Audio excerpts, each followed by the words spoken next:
Hello and welcome to The View. Michael Jackson remains one of the most influential entertainers in history, a global superstar whose music and performances transformed pop culture. But his legacy has long been tainted by allegations that he sexually abused children.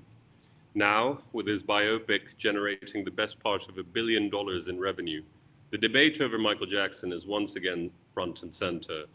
Was he the victim of false allegations and opportunistic accusers, or do the allegations fundamentally change how we view his legacy? Decades later, for many people, the jury is still out.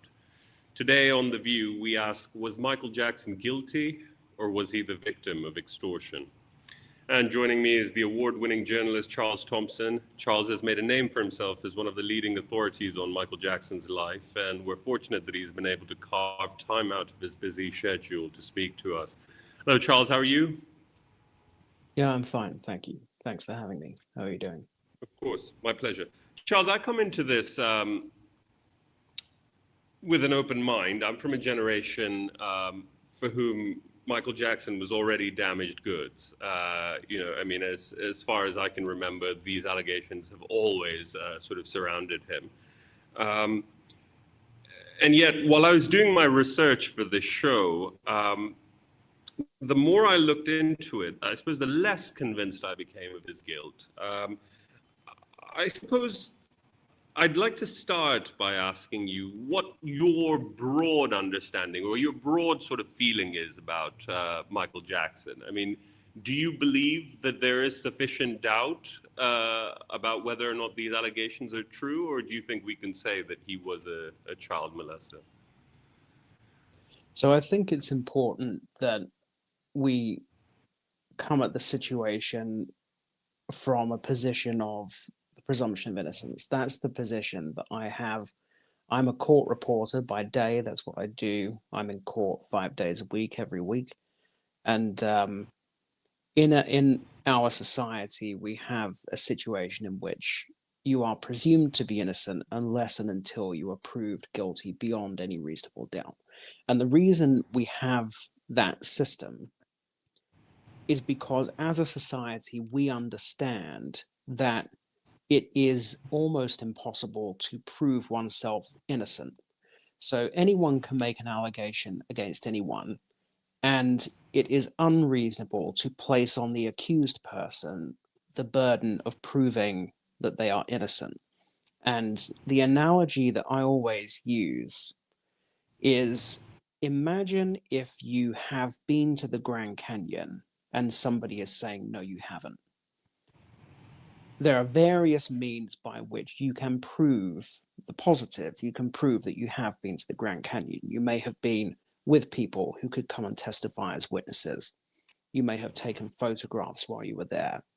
You may still have a receipt from when you booked your trip. You may have merchandise that you bought in the Grand Canyon gift shop. You may be a diary keeper who wrote extensively in your diary contemporaneously about your visit to the Grand Canyon, and so on and so forth. But imagine if somebody is saying that you have been to the Grand Canyon and you are trying to prove that you have never been to the Grand Canyon.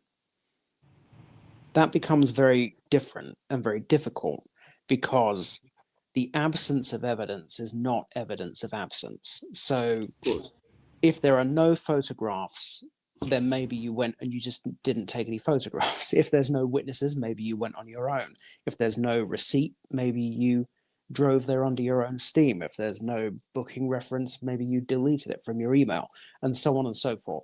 So I always come at a case from a position of presumption of innocence, which is the standard we are supposed to apply to all people. And if I approach the Michael Jackson case from that position, then I feel very confident in saying there is not proof beyond a reasonable doubt of guilt. And therefore, if we are to apply to Michael Jackson the rules that we are supposed to apply to everybody, he is entitled to the presumption of innocence. Now, if you sit in court, which, as I say, I do every day of every week, every work day, at the beginning of every trial, the judge will give a speech, and the defense lawyer will give a speech, and often the prosecutor will also use these words. They will tell the jury, if you think the defendant might have committed the crime, you must vote not guilty. If you think the defendant probably committed the crime, you must vote not guilty. If you are almost certain that the defendant committed the crime, you must vote not guilty. You must only declare this person guilty if you are sure, beyond any reasonable doubt, that they committed the crime. So I don't think we are anywhere close to that burden when it comes to Michael Jackson. Is there a lot of smoke? Yes, there is. Is there anything which really stands up to scrutiny? No, there's not. There are credibility issues with pretty much every single element of the case against him. And so under those circumstances, I think he, as we all are, is entitled to that presumption. Understood. To the best of your knowledge, Charles, how many people have accused Michael Jackson of molesting them when they were children? Jordan Chandler, Jason Francia, Gavin Arvizo, Wade Robson, James Safechuck, and now the 5 Casio children. So 10. 10. Okay, so let's sort of take this in order then. Can you tell me about the first child that accused Michael Jackson of molestation and when it happened? Could you just give us a brief overview? Yes, so in fact, it was actually the child's father initially who made the allegation. So the boy was called Jordan Chandler. He came from a broken home. His parents were divorced. His mother was called June and his father was called Evan. Evan was a drug dealer who had a dental practice, which he used as a front for Hollywood drug dealing. So he was a Dr. Feelgood who would arrange the supply and administration of narcotics to wealthy drug users. He was out of his son's life and had started a new family with another woman. And in fact was, I think, over $100,000 in arrears on his child support and was involved in a dispute with June over his ongoing disinterest in spending time with his son. So Michael Jackson, one day in 1993, is driving along Wilshire Boulevard, I think, in Los Angeles, when his car breaks down. And he's spotted at the side of the road with his entourage by a guy who happens to work at a used car lot called Rent a Wreck, which is run by a guy called Dave Schwartz. And Dave Schwartz is the new partner of June Chandler. And June Chandler's son, Geordie, is a massive Michael Jackson fan. And so when his employee brings Michael Jackson back to Rent-A-Wreck to rent a car, he telephones June and says, "Get Geordie down here right now because Michael Jackson has stood in my showroom." So, so the mother takes Geordie down there. They have a discussion. She's telling Michael Jackson what a big fan her son is and so on. And there was a witness who worked there, actually, who said that it was almost like she was aggressively foisting the boy on Michael Jackson. But they exchange numbers and develop a friendship. And over time, they start to spend time at Michael Jackson's home. He visits their home. They accompany him on a couple of trips. And eventually, Evan Chandler gets wind of the fact that his son is now hanging out with Michael Jackson. And all of a sudden, he suddenly wants to spend time with his son. So he's like, "Hey, apparently you're friends with Michael Jackson now. You should bring him to visit me." So pretty much as soon as he meets Michael Jackson, he's hitting him up for money. He's saying, "You could come and stay at my house more if I had more space. It would be great if maybe you could build a wing onto the side of my house." Or at some point, I think, starts asking him actually just to build him a new house. And Michael Jackson, by all accounts, is unimpressed by these overtures and does not desire to spend any further time with Geordie and Evan, but continues to travel with June and Geordie. So Geordie is invited with his mother and sister to accompany Michael on the second leg of the Dangerous tour, which is going to be visiting Asia and South America.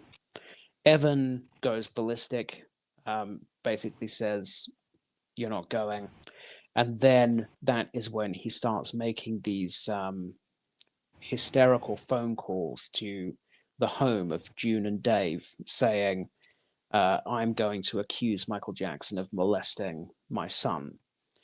The stepfather is so alarmed by these phone calls that he actually tape records one of these calls. It's one of the most important pieces of evidence. It's one of the only pieces of contemporaneous, sort of inarguable evidence, because a lot of it is relying on people's memories, but we actually do have this tape recording, or we have portions of the tape recording, but filed with the courthouse was a full transcript of the recording.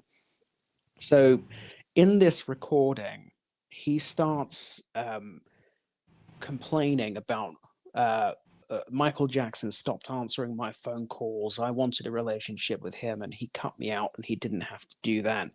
And then he starts talking about how he's going to accuse Michael Jackson of molesting his son. And he's asked by Dave Schwartz, "Do you actually believe that he is molesting your son?"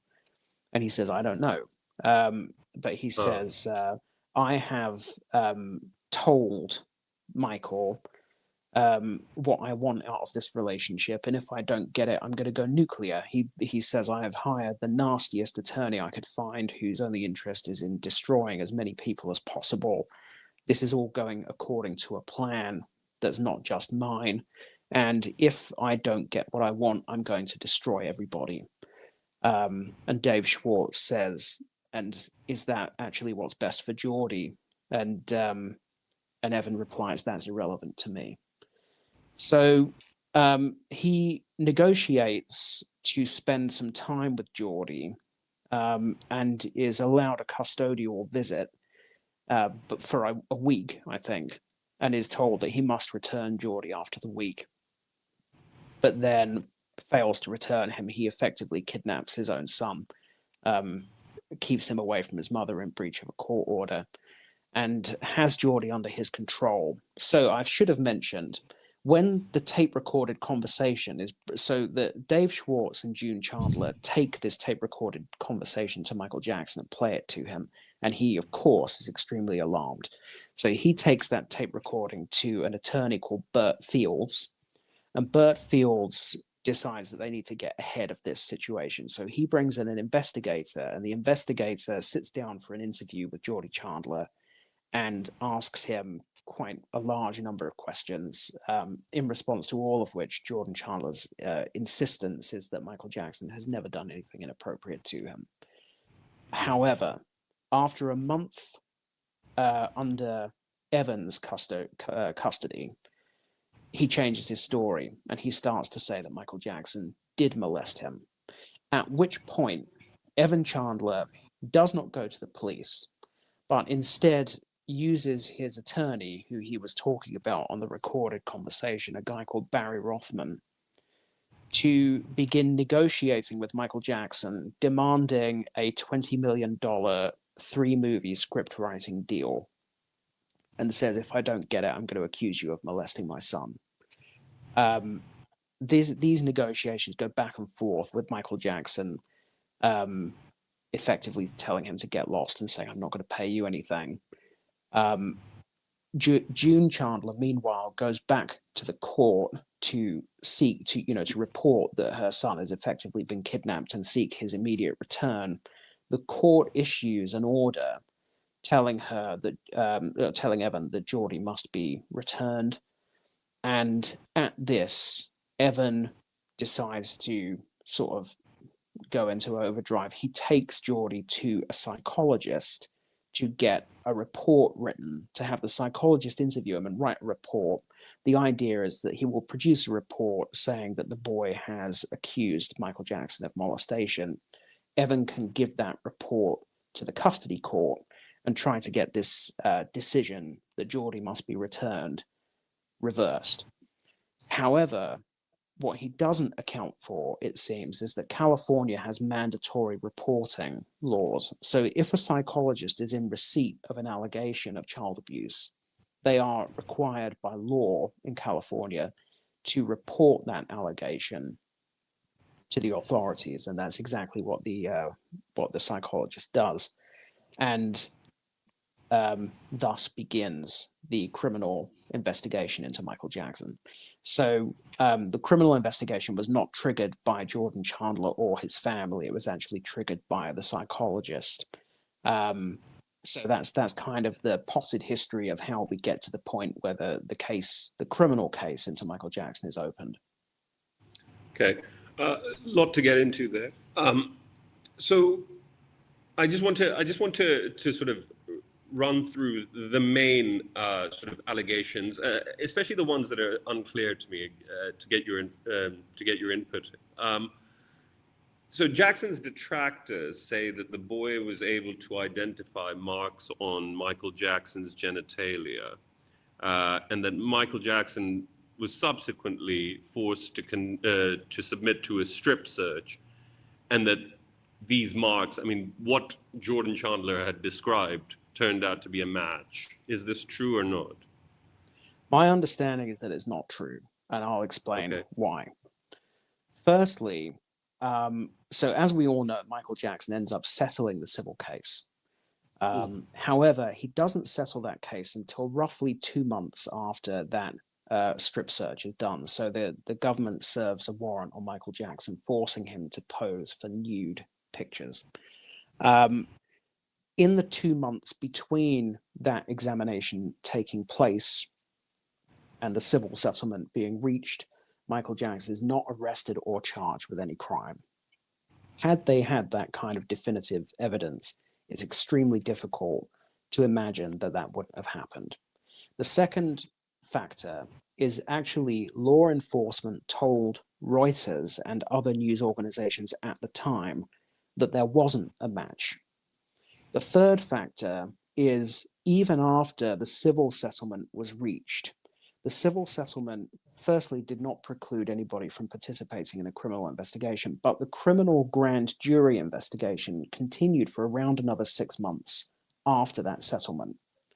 At no point in the entire history of the grand jury process does the prosecution enter into evidence any match between the description and the photographs. What it does do is it calls to court, it subpoenas Michael Jackson's mother, Katherine Jackson, and calls her to court to testify as a witness and questions her at the grand jury about whether she has any knowledge of her son undergoing any cosmetic procedures to his genitals to prevent a match between Jordan Chandler's description and the police's photographs. Now, the only inference I can draw from the fact that A, they did not present any evidence of a match, and B, they questioned Michael Jackson's mother about whether he'd done something to make sure there wasn't a match, is that there wasn't a match. So what happens later in the 2005 trial, the 2005 trial over a different, so the 2000, I'm jumping forward, but the 2005 trial is over a different accuser, but the prosecution win the right. It was actually unprecedented. It was a precedent-setting decision in California that they were allowed to introduce this prior bad acts evidence against Michael Jackson. And after their case began to basically deflate like a bad blancmange, they, right at the end of the trial, they submitted a motion to the court requesting permission to introduce evidence of a match between the 1993 description and photographs. It was a motion which could not succeed in law because Jordan Chandler refused to participate in that trial. And without him coming to court to authenticate his description, there was no description which could be entered into evidence and placed against these photographs. So essentially, it was a time-wasting motion which was written purely to be leaked to the media. Okay. However, in that description, in the motion, what Tom Sneddon, who is the prosecutor, actually says in that motion is that there was one blemish that they identified, which was in broadly the same location as Jordan Chandler had described a blemish, right? So we should go back. The whole reason for this is Michael Jackson suffers from a skin disease called vitiligo, which affects a relatively large proportion of the Black community in some way. And indeed, actually, I have a Caucasian friend who has vitiligo. So what it does, it removes the pigment from your skin. And vitiligo generally targets the extremities first. So the fingers, the toes, the genitals, maybe the nose. That's where it generally starts to manifest itself. So anybody that did any research on vitiligo would know that the genitals of the person are likely to be affected by vitiligo. Now, there's actually a book which was written. It was written effectively by Evan Chandler, but they couldn't say it was written by Evan Chandler because he'd signed an NDA as part of the civil settlement. So it came out under the name of his brother, Ray Chandler. And there's quite a startling admission in that book where they say that saying that Michael Jackson has vitiligo spots on his genitals is a win-win for them, because if the spots come out in the right place, then it will look like they were telling the truth. But if they come out in the wrong place, then it's not necessarily discrediting, because vitiligo is always changing. Is constantly evolving and changing the appearance of the extremities.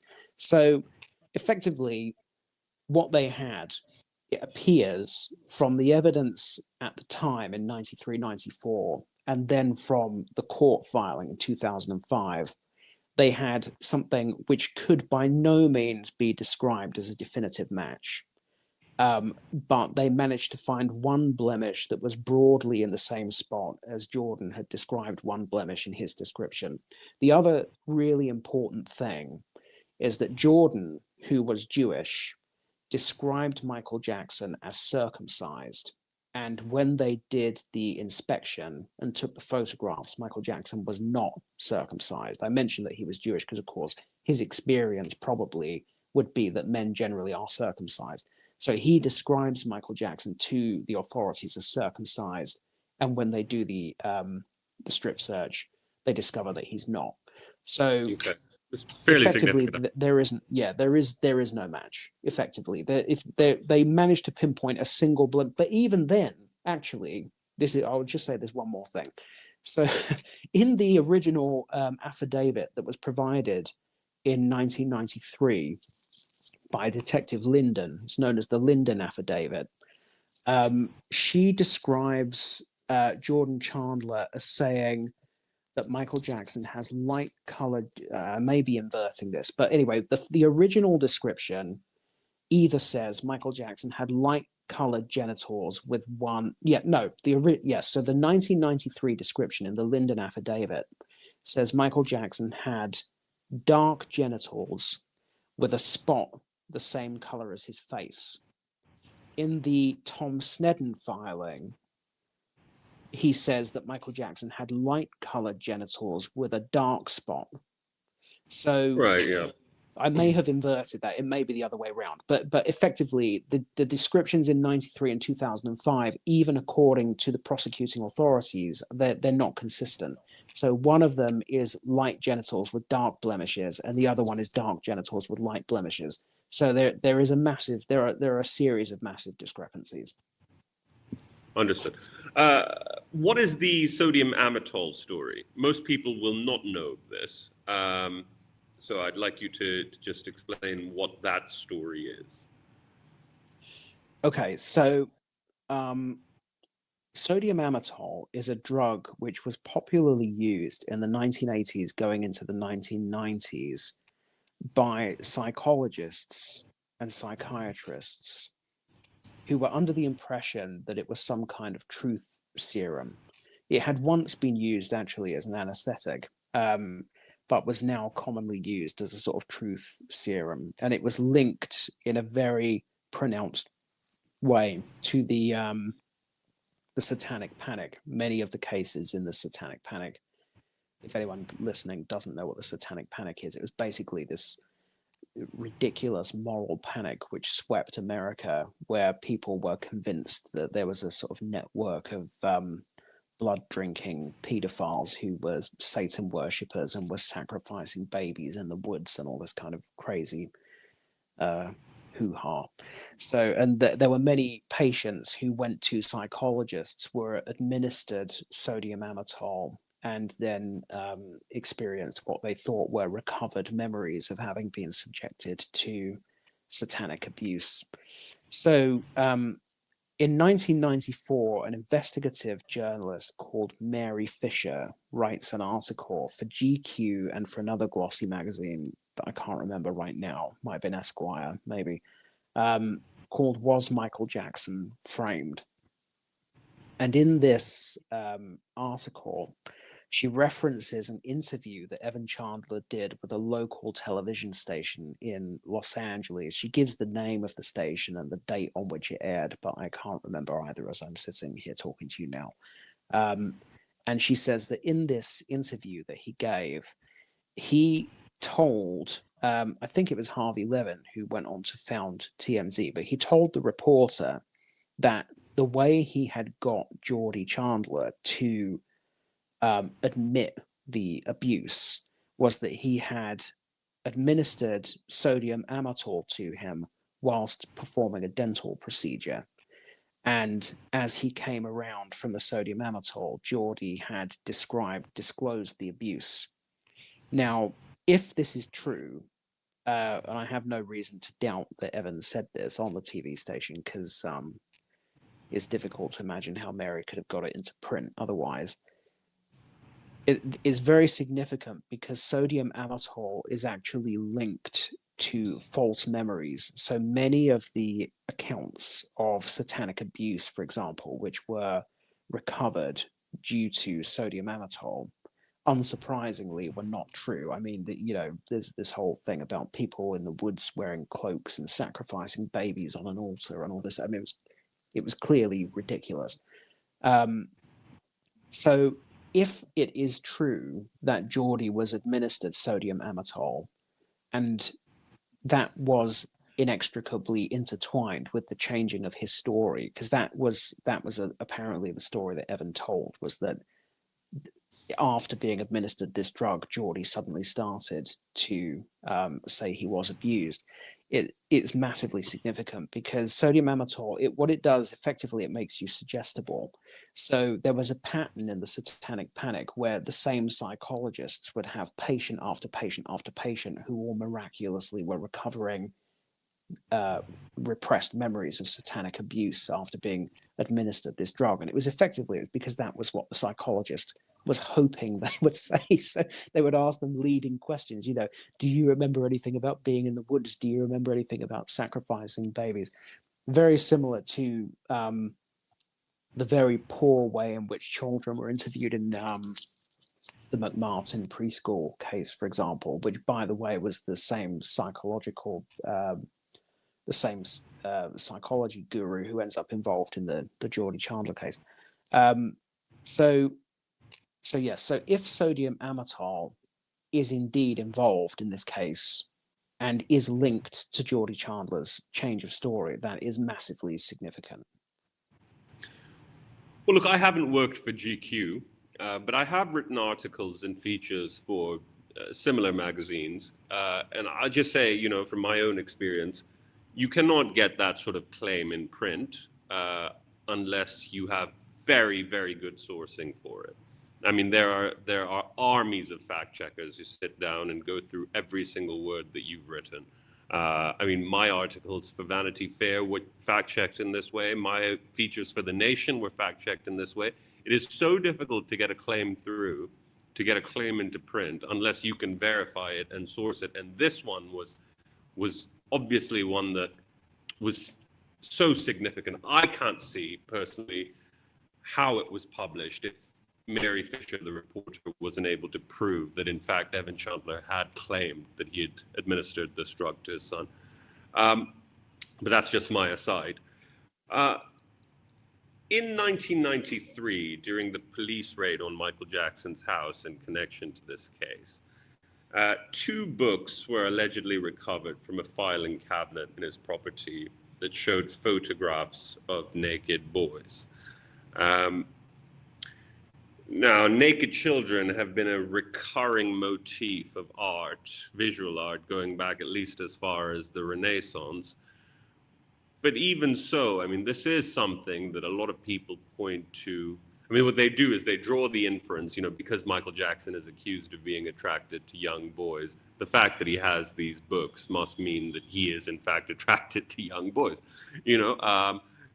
What is your take on that? Well, I mean, look, if you get accused of something, the police will find something in your home that they will say can corroborate. So, for example, I have a friend who is an adult who is a big fan of what I would call comics, but he would call graphic novels, right? So if you go to his house, he has shelves and shelves of like Batman and Superman comics. If he was accused of child molestation, the police went into his house, what they would do, I guarantee you, is they would say, when we went into his house, he had hundreds of superhero comics which were clearly there to entice children. So if they go into somebody's house and all they find is adult legal heterosexual pornography, then they will say, well, clearly this was there to stimulate and arouse children, to groom them and prime them for sexual abuse. If they go into somebody's house and they have pictures from when their kids were babies of them bathing their kids or whatever, well, we went into the house and there were pictures of naked babies. He had them on a hard drive. So they will always, they will find something. I was in it. Actually, I shouldn't talk about that because it's an ongoing case. But I was in a case over the road not long ago, where they found some material on a guy's phone and they were trying to argue that it was indicative of a sexual deviance. And I was just like, "What are you talking about?" But so these books, if you walk into Michael Jackson's home with the under the banner of Michael Jackson has been accused of child molestation. And by the way, the police, or certainly one of the key detectives on this case, decided Michael Jackson was guilty literally from the moment this allegation was made. And I can maybe talk about that a bit if you want me to. But and you find these books. Clearly, there is an inference which could reasonably be drawn. He's accused of molesting children, and we found these books. It's important to mention they're not child pornography. They are not illegal books. You can go out and buy these books today. I've not seen yet the new Netflix series, but I'm told by someone that has seen it that actually in the documentary, Diane Diamond, the journalist, is interviewed in her home and actually pulls out a copy of one of these books. I mean, when Michael was on trial, Court TV went out and bought the books and was showing the books on air. They're not illegal books. They're art books. In one of the books, Michael Jackson had actually written an inscription which said something like, because these what they are effectively is. Yes, I have. Yes, I have the. Okay, I have the inscription. You have the inscription. Yeah. So on the first page of one of these books, which contains photographs of children playing, children in the nude, children skinny dipping, that sort of thing. On the first page, apparently, Michael Jackson has written, "This is the life I want for my children." So he writes down, in fact, what he writes down exactly is, "Look at the true spirit of happiness and joy in these boys' faces. This is the spirit of boyhood, a life I've never had and will always dream of. This is the life I want for my children. Now, I mean, I don't know about you, Charles, but that does not sound like the words of a pedophile to me. I'm sorry, like, I mean, I mean, for whatever that's worth, I mean, this reads like someone who's pining for a kind of idyllic form of innocence that he feels has been robbed from him by virtue of his status as a child star. Um, the bit that strikes me is the line that says, "This is the life I want for my children." I mean, if he's viewing this material in a sexual way, I mean, why would he bring in his kids? I mean, his future children. 'Cause, I mean, at the time that he writes this, he doesn't have any. Doesn't I mean, it just doesn't pass muster to me. That does not sound like the sort of thing that a pedophile would write. But I don't Was know. I don't know what your take is on that. it would be a very curious thing for somebody who is masturbating over this book to write in the Yeah, front jacket, right? But yeah. um, another thing, what I would say also, these books, when they raided Neverland again in 2003, they never found anything similar, right? But at the 2005 trial, these books were weaponized by the prosecution again and again. They kept holding them up in court.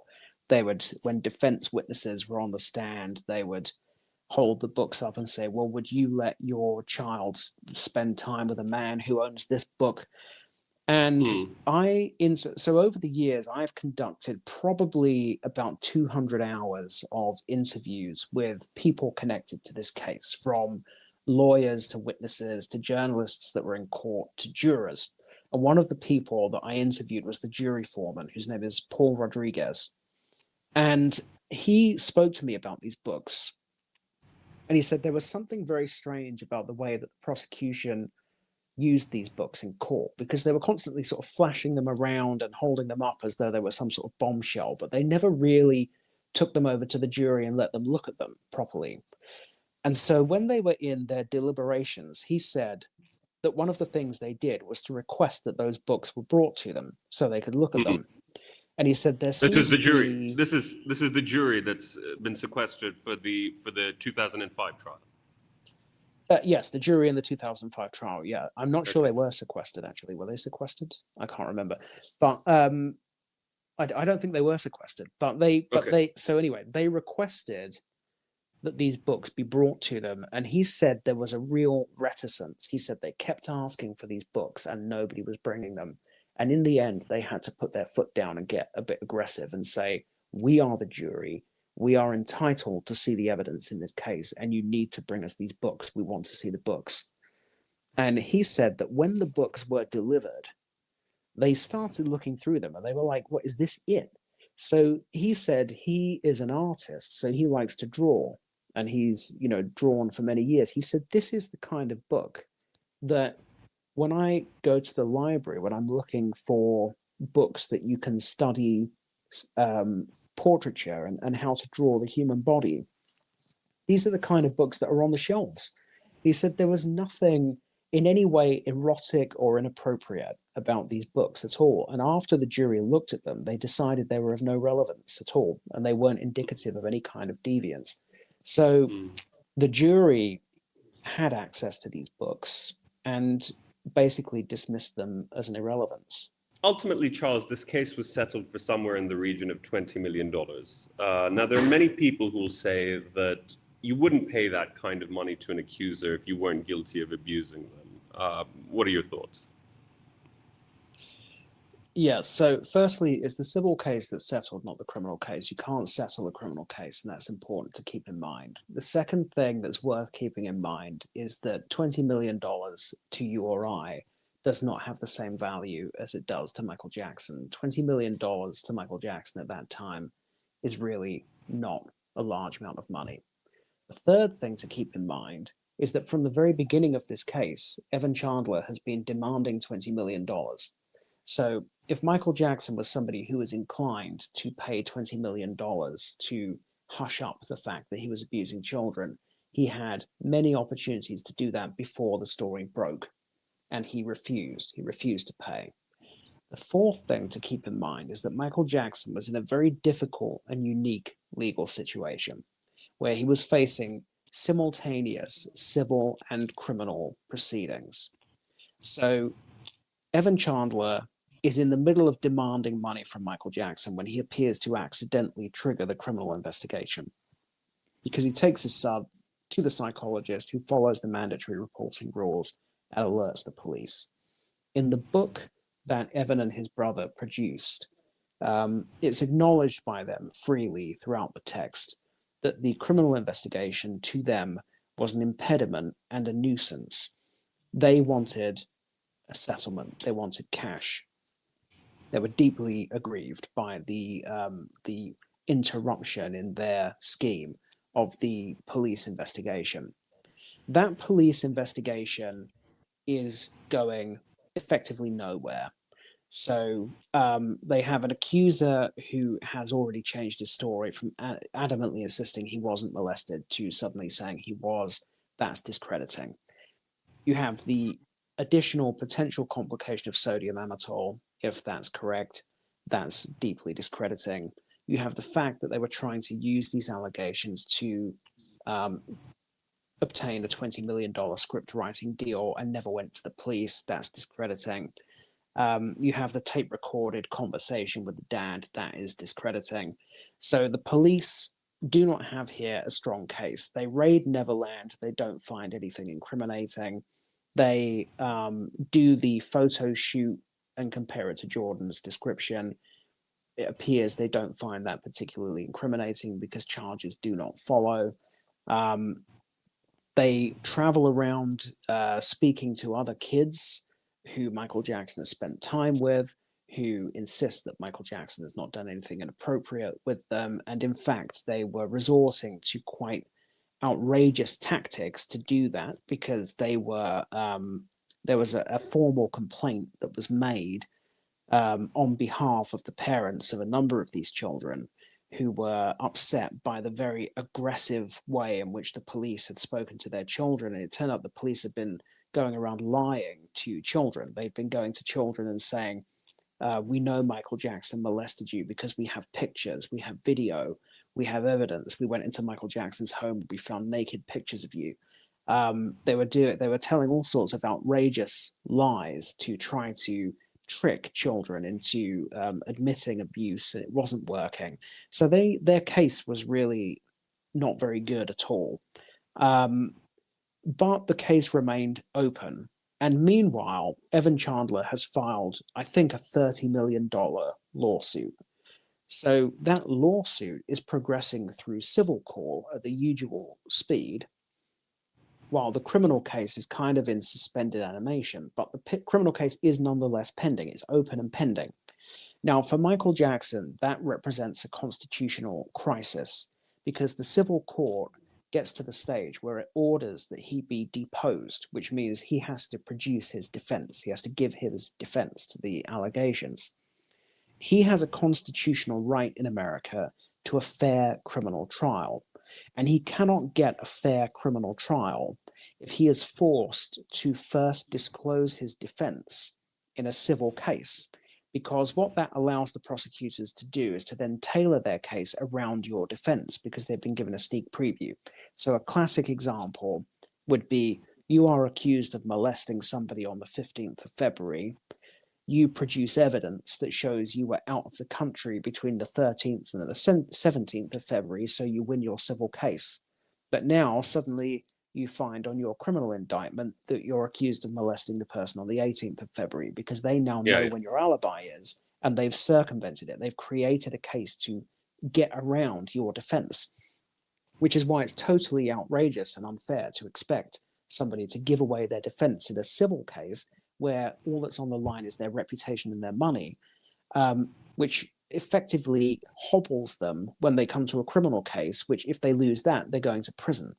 So Michael Jackson is faced with a situation where he is being ordered to give away his defense, and his lawyers go to court again and again and fight to postpone this.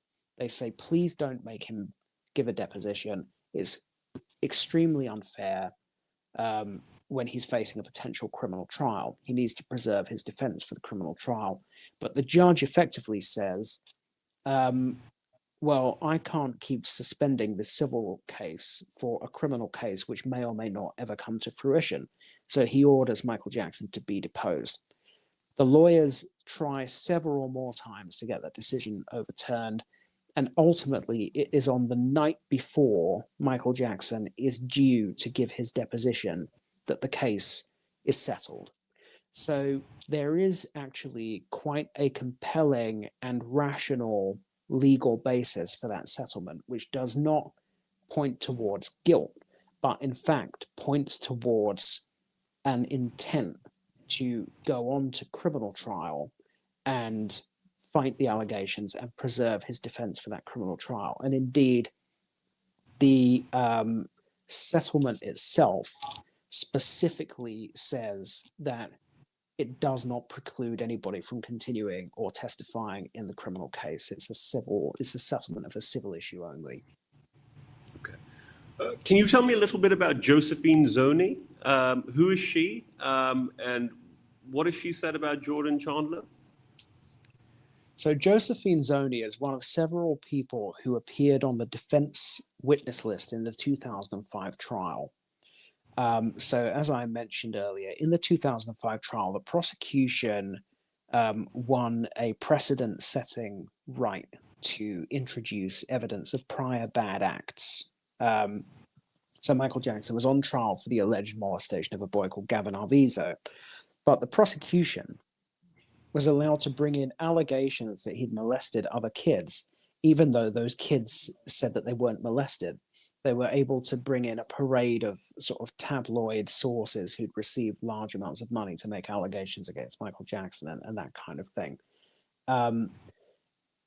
In anticipation of that happening, Michael's defense investigators had been following what had happened to Jordan Chandler after the civil settlement. What they uncovered was that Jordan Chandler legally emancipated himself from his parents and cut them both off and refused to have anything to do with them. He went to college or university in New York to study music.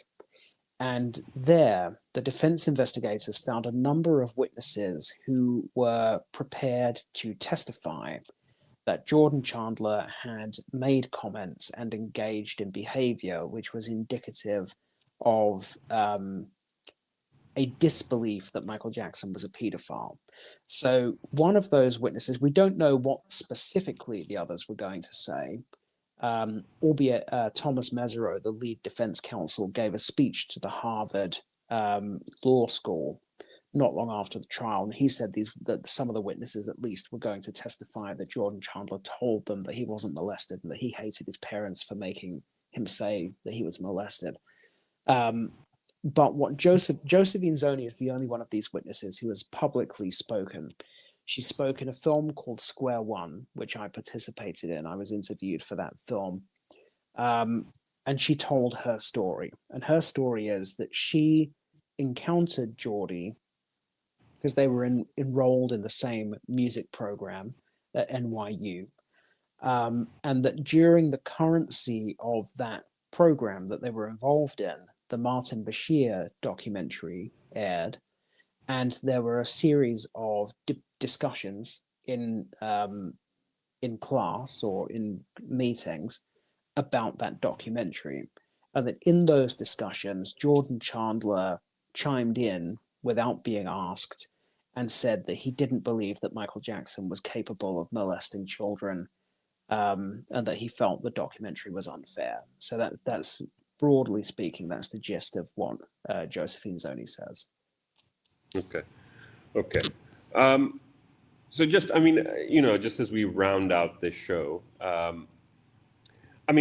guess one of the things that I frequently think about when it comes to the Chandler Affair is that, at least in my experience of reading about people who are guilty of serious crimes like the ones that Michael Jackson was accused of, what they seem to want to do generally is to pretend that they never happened, right? I mean, they go out of their way to sort of want to expunge them from the record. They don't really like talking about them. They don't really like mentioning what they've been accused of.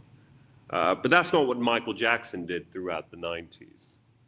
I mean, we had a string of angry songs and music videos that allegorized the Chandler case.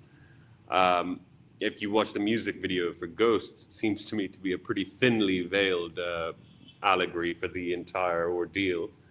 I mean, I could be wrong, but in my experience of human nature, it's only innocent people who are indignant in the way that they keep fixating on allegations that have been made about them in the past. I mean, I don't know what you think about that, but that would just be my experience. I mean, it's just Michael Jackson seemed to be referential, to keep referring to these things again and again and again through his music, whereas I think that unless you felt really wounded and indignant about the way you'd been treated, that's not something that you would do.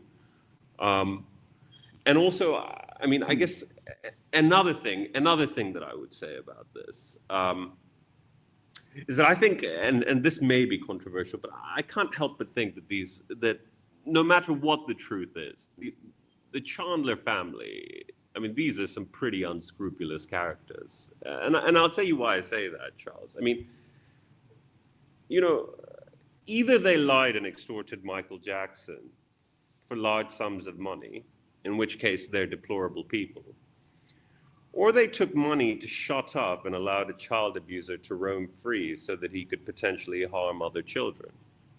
You know, I think there are only two possibilities here, right? So either they're extortionists or they endangered the public. Either way, these are pretty bad people. I mean, paradoxically, I would have a better opinion of them if it was the former and they were just extorting Michael Jackson for money, because then they would only have ruined one life, right? That of Michael Jackson, as opposed to endangering the lives of several other children. So whichever way you cut it, I think these are bad people. That's just my take on it. I don't know if you want to weigh in. I think that's a reasonable view. As to your first point, as I mentioned earlier, I work in court mostly. I'm a crime and investigations journalist here in England, and I'm in court pretty much 5 days a week, every week of the year. And my experience is that defendants who have been wrongly accused are they tend to be happier to see a journalist in court than somebody who's not been wrongly accused. So a few months ago, I was covering a trial where a guy was accused of molesting. He was a teacher. He was accused of molesting a student. And he came up to me in court. I thought, oh, here we go. Yeah, I'm going to get threatened or something. But he said, are you going to be here for the whole trial, or are you just here today? And I said, I don't know. It's up to my editor. I go where my editor tells me to go.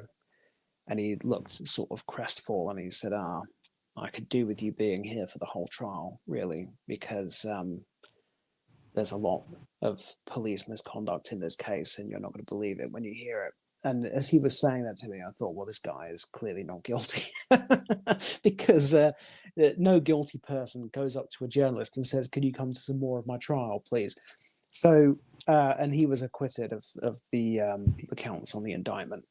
And I had another case recently. It was a guy who'd been caught up in an undercover police operation, very bizarre police operation where they set up a non-existent brothel and advertised it. And then when men called the number to book appointments, the phone was answered by an undercover officer posing as a madam, who would very, very quickly kind of rattle through this description of the person that they were booking, and would mention that they were 14 years old. And then if a man booked an appointment and showed up for it, they were arrested. And this guy, he was adamant. He was saying, I thought she said 40, not 14. I thought she said 40. And he was very, very friendly with me throughout the whole trial. And I was present when he gave evidence, and he cried all the way through his evidence. It was so obvious that he was innocent, and the jury acquitted him. So it is my experience that people who've been wrongly accused are indignant about it, willing to talk about it, want to draw attention to the unfairness that they have suffered. Michael Jackson was obviously hampered to an extent because the settlement of the civil case included an NDA. So parties to the NDA were entitled to cooperate with law enforcement and to participate in a criminal trial, but were otherwise precluded from talking about the case.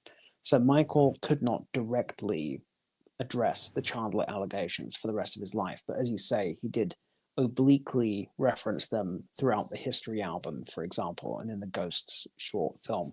So in response to the History album, it's worth noting that Evan Chandler filed a $60 million lawsuit saying that the History album amounted to a breach of the NDA, and he was suing for $60 million plus the opportunity to record his own counter album called Evan's Story. Yeah, right. Right. Okay. Evan's Story. Yeah. Which is, again, somewhat discrediting. As to your original, you mentioned something which I think is really important, where you were saying about how the Chandlers had, whatever way you looked at it, these were dodgy characters, and I think that one of the reasons I go further. No, I go further, Charles. Dodgy is, is English nomenclature and English language for, it's sort of,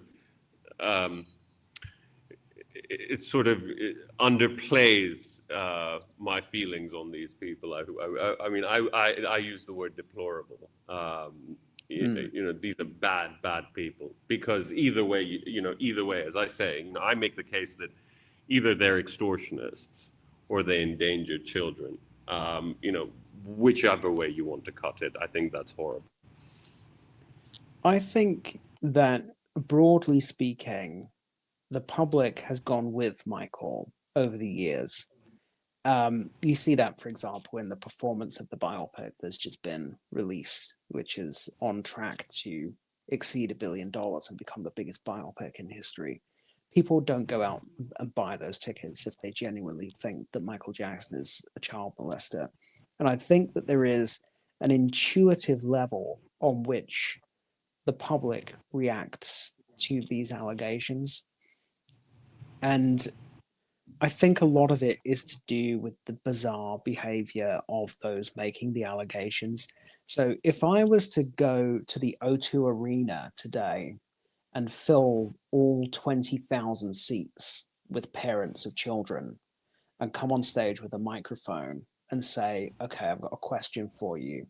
If you believed your child had been molested by somebody, put your hand up if instead of going to the police, you would contact a civil lawyer and try to negotiate a $20 million script writing deal.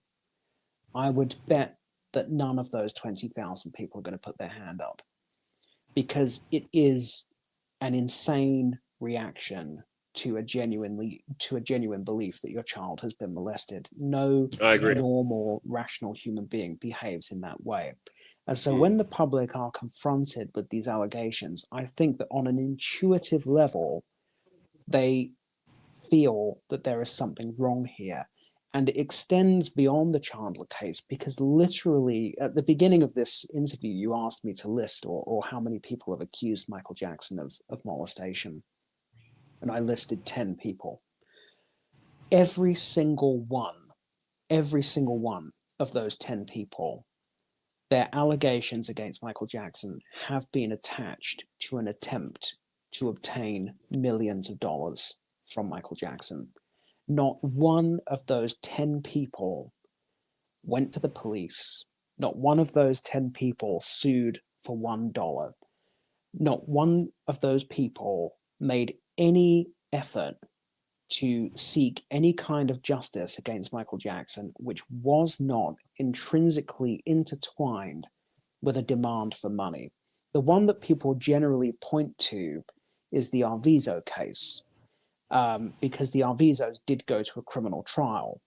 And we, of course, we will come in another episode to the Arvizo case, but just quickly, the Arvizos went to a lawyer, and they didn't just go to any lawyer.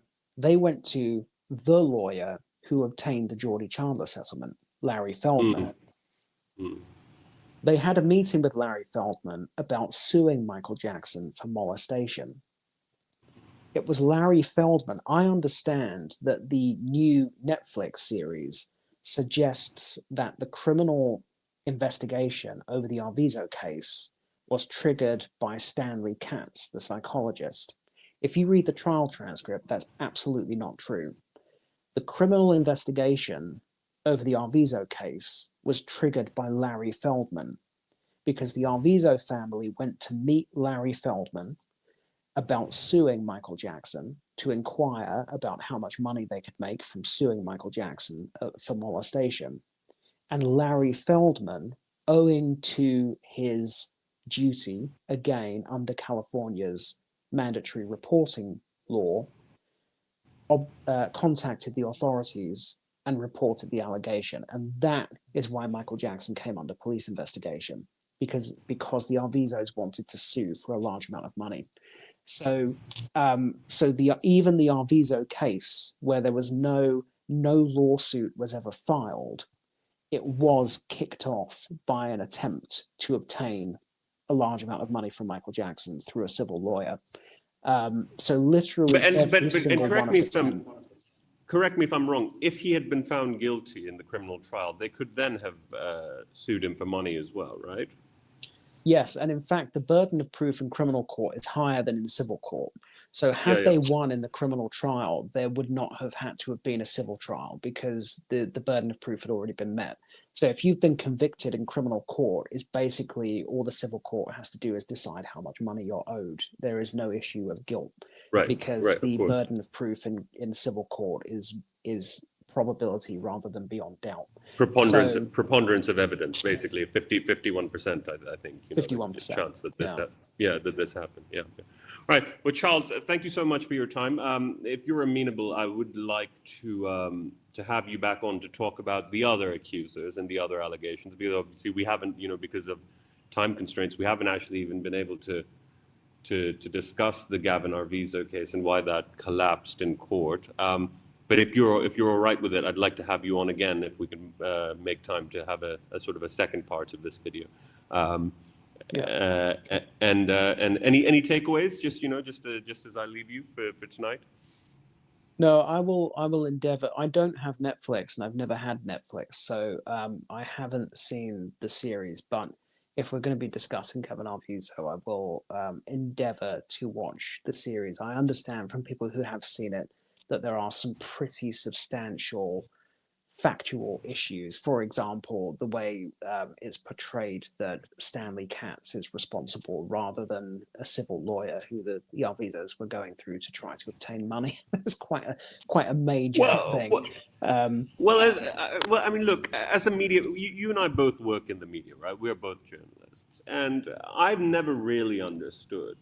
I mean, I was watching that documentary, and within the first couple of minutes, the way that they'd edited the video of Gavin Arvizo and Michael Jackson made it seem as though Gavin Arvizo was saying that he had slept in the same bed as Michael Jackson. Now, I remember the actual documentary, and that is, I mean, why you would do that? You see, I mean, I try not to be cynical about this profession, but I just don't understand why you would mislead people in that way. Like, it doesn't make because surely you're interested in truth, right? I mean, whether Michael Jackson was guilty or innocent, what you should be interested in is the truth. And I don't understand why they cut the clips in that way.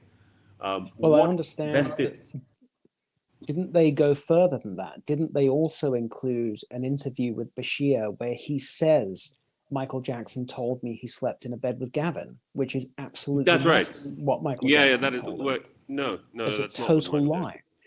Yes. And then apparently they don't include any of the stuff that's happened with Bashir in the last few years, where his career has been destroyed by the fact that he was exposed as a fraudster, like a literal fraudster, a forger.